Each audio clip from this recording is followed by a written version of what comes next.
Mishra, your physics teacher, and today we are going to discuss a very important point regarding our examination, which is the absolute error, relative error and percent error.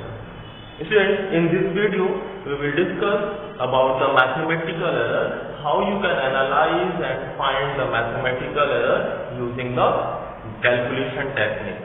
Then students,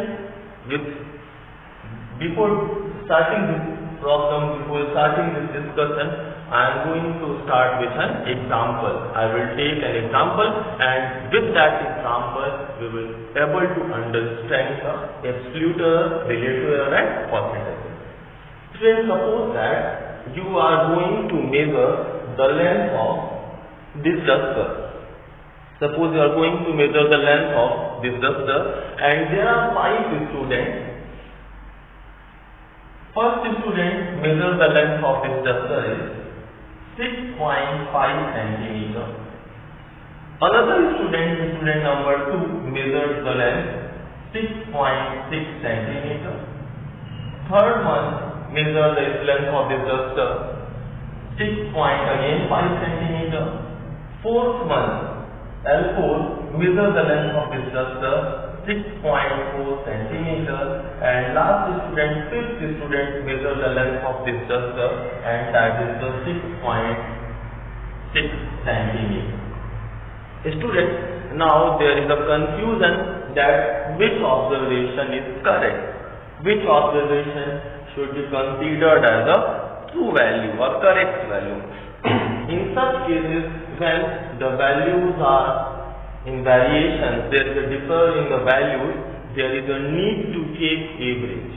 Then we are going to find the average of these values. Then first of all, we will find the average of these values. Then find the average of this value, that will be called the true value. Whenever there are so many observations and you want to know about the true value, or you can see the correct value, then there will be need to find out the average. And for that, we are going to calculate the average of these 5 values, and that will be the L1 plus L2 plus L3 plus L4 plus L5 whole divided by the 5, which is equal to the 6.5 plus 6.6 plus 6.5, again 6.4 and 6.6 whole divided by the 5. After calculating this value, you will get the answer. Then students, the answer will be 6.5, and this 6.5 will be considered as a true value, or you will call it the mean value. We can say mean value. After calculating the mean value, students, now we are going to find the absolute error about which we are discussing. We are going to find the absolute error. Listen, absolute error, you can see that there is a difference between true value and measured value. Suppose you want to measure the length of this whiteboard, and the length of true value means standard value of this board is suppose that 50 cm, and you have measured this value 51 cm. Then what is the difference between these two values? The difference between these two values is 1 cm. Then this 1 cm is called error, absolute error, because the true value or the exact value of this board is 50 cm and you measured it 51 cm. Then this difference of 1 cm is called the error, absolute error. Then whenever you want to find out the absolute error, then there will be a need to calculate the difference between the mean value and measured value. Then the error in the first measured value is delta L1, and that is equal to the L1 difference L bar. Students, here we are using the symbol difference, which denotes there should be difference between these two values, means subtraction, but always subtract a smaller value from the larger value. Then you will get the answer. If these two values are the same, then answer will be 0.0 cm. Error is L2, that is the delta L2. We calculate L2 difference L1. Always we will use the formula 2 true value difference measured value. Then the error in L2 will be the true value difference value. This is the 6.5 and difference 6.6, that will be 0.1 centimeter. Again you will calculate the difference between these two values, which is called delta L3. That will be 6.5 difference 6. This is equal to the L3 difference L bar, and this is equal to 0.0 centimeter. Next one is delta L4, means error in the fourth value, error in the fourth measured value. This will be equal to the 6.5 difference 6.4. This is the L4 difference L bar, which is equal to 0.1 centimeter. Last one, delta L5, which is equal to the L4 difference L bar, sorry, L5 difference L bar, and now the answer will be the 0.1. Then these all errors in each individual values are called absolute errors. Absolute error. We have calculated the absolute error. Now we are going to calculate the mean absolute error. Our next part is mean absolute error. Just I repeat again, whenever the values are in different manner, when the values are in the distributed manner, then there is a need to find out the average. Here you can see the errors are varying. The errors are varying here. Each error has its own different value. Then to find a common error, there is a need to calculate the average of these errors, and the average of all these errors is called mean absolute error. Okay? Then we are going to calculate mean absolute error, and this will be denoted by delta L bar. Mean of true value is L bar, and mean of absolute error is called mean absolute error, and that is denoted by delta L bar, which is equal to the delta L1 plus delta L2 plus delta L3 plus delta L4 plus delta L5 all divided by the 5. And whenever you will sum these all values, you will get 0.6 divided by the 5, and by rounding off the answer will be 0.1. This value is called mean absolute error. Now, student, whenever you want to find the percentage of your marks, then what you do? You write the obtained marks in the numerator. Suppose you are getting 300 out of 500. Suppose you are getting 300 out of 500. Then you write 300 in the numerator and the total obtained mark in the denominator, and this is equal to the multiplied by 100. This is the process to find the percentage. In the same way, we are going to calculate the relative error. We are going to calculate the relative error. Then to calculate the relative error, what we will do?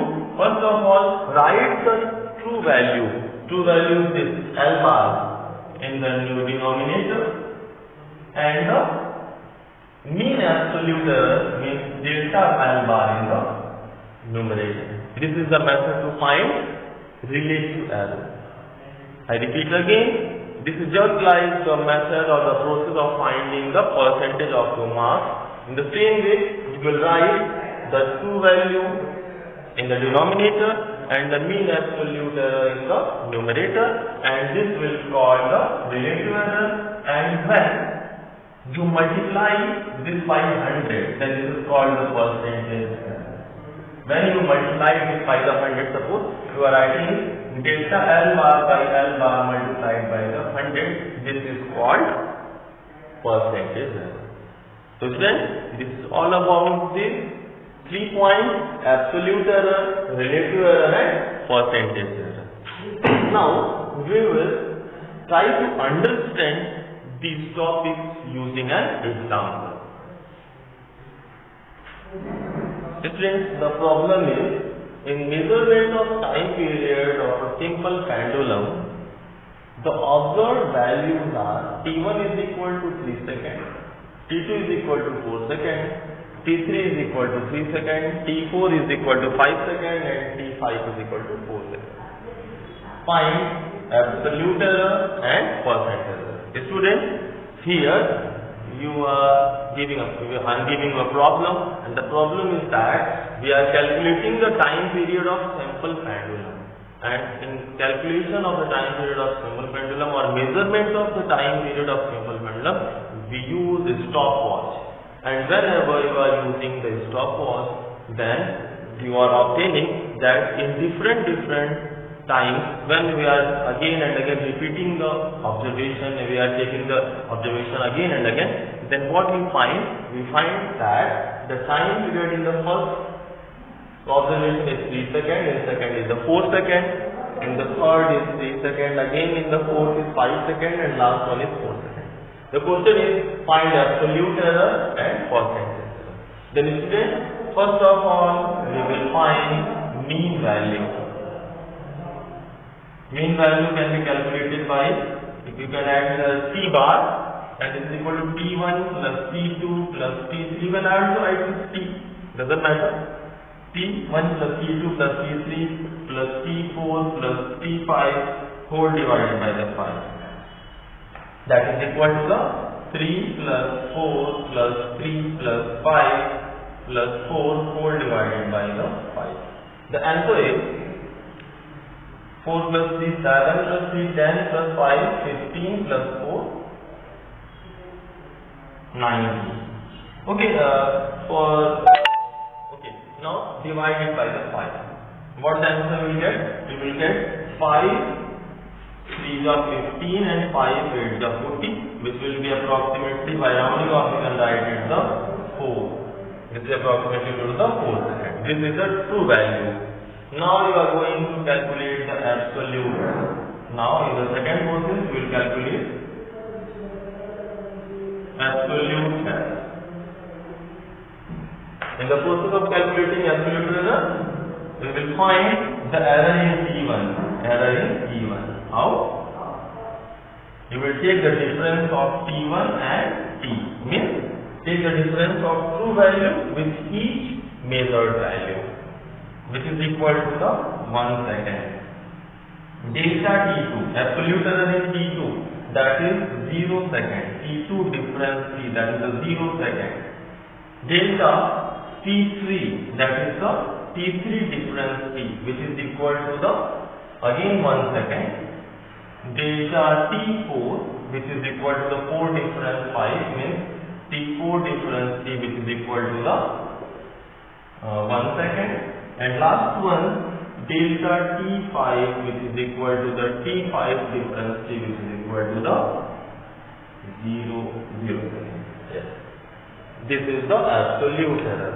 Now we are going to find the percentage error, and percentage error can be written as, you will take first of all the mean absolute error, because students, I repeat again, whenever the values are in the discrete manner, when in the distributed manner, then there will be always a need to find out the average value. Then to find the average of these all absolute error, that is called mean absolute error, we will use the formula.